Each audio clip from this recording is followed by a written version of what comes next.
For your future will be formed by the Word of God, which is your present inner talking. You create your future by your inner conversation. The worlds were framed by the Word of God, that is, your inner talking. See yonder fields? The sesamum was sesamum. The corn was corn. The silence and the darkness knew. So is a man's fate born. For ends run true to origins. If you would reap success, you must plant success. The idea in your mind, which starts the whole process going, is the idea which you accept as true. This is a very important point to grasp, for truth depends upon the intensity of imagination, not upon facts. When the girl imagined that her employer was unfair, his behavior confirmed her imagination. When she changed her assumption of him, his behavior reflected the change, proving that an assumption, though false, if persisted in, will harden into fact. The mind always behaves according to the assumption with which it starts. Therefore, to experience success, we must assume that we are successful. We must live wholly on the level of the imagination itself, and it must be consciously and deliberately undertaken. It does not matter if, at the present moment, external facts deny the truth of your assumption. If you persist in your assumption, it will become a fact. Signs follow. They do not precede. To assume a new concept of yourself is to that extent to change your inner talking or Word of God, and is therefore putting on the new man. Our inner talking, though unheard by others, is more productive of future conditions than all the audible promises and threats of men. Your ideal is waiting to be incarnated, but unless you yourself offer it human parentage, it is incapable of birth. You must define the person you wish to be, and then assume the feeling of your wish fulfilled, in faith that that assumption will find expression through you. The true test of religion is in its use, but men have made it a thing to defend. It is to you that the words are spoken. Blessed is she that believed, for there shall be an accomplishment of those things which are spoken unto her from the Lord. Test it, try it. Conceive yourself to be one that you want to be, and remain faithful to that conception.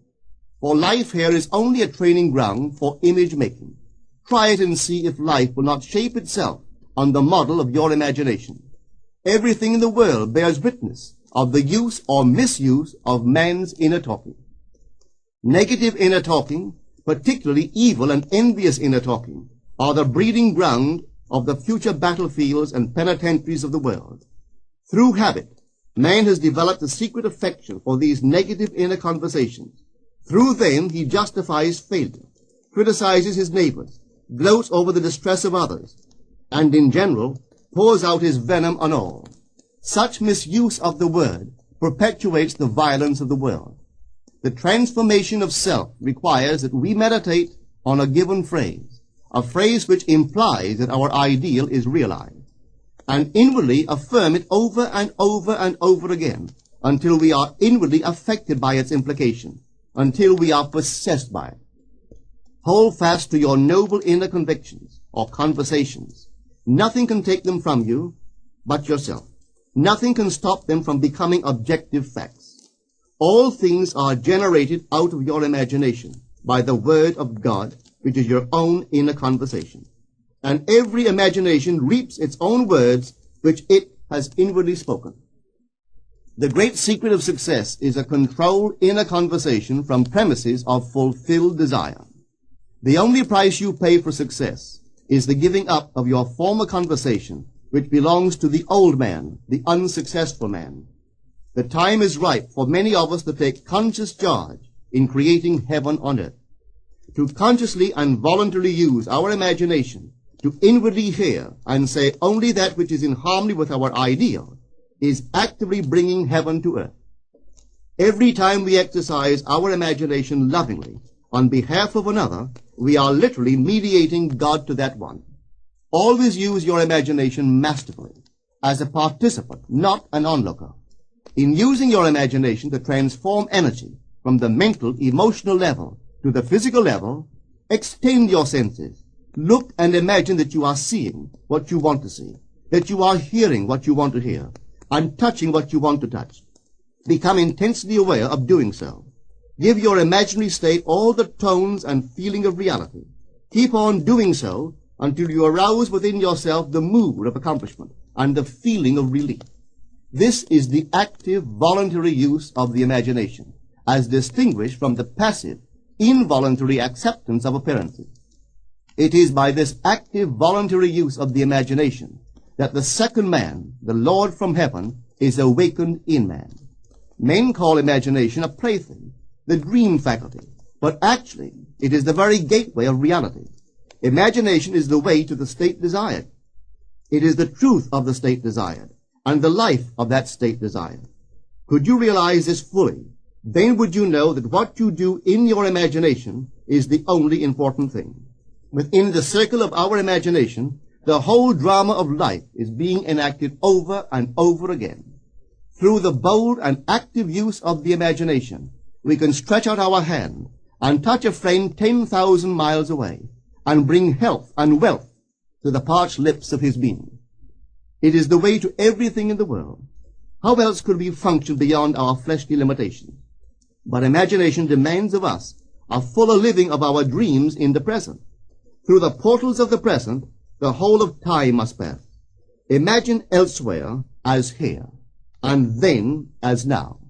Try it and see. You can always tell if you've succeeded in making the future dream a present fact by observing your inner talking.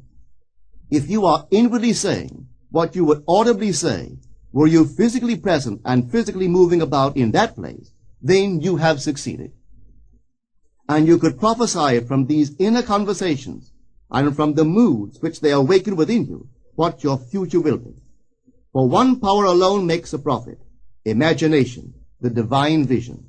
All that we meet is our word made visible, and what we do not now comprehend is related by affinity to the unrecognized forces of our own inner conversations and the moods which they arouse within us.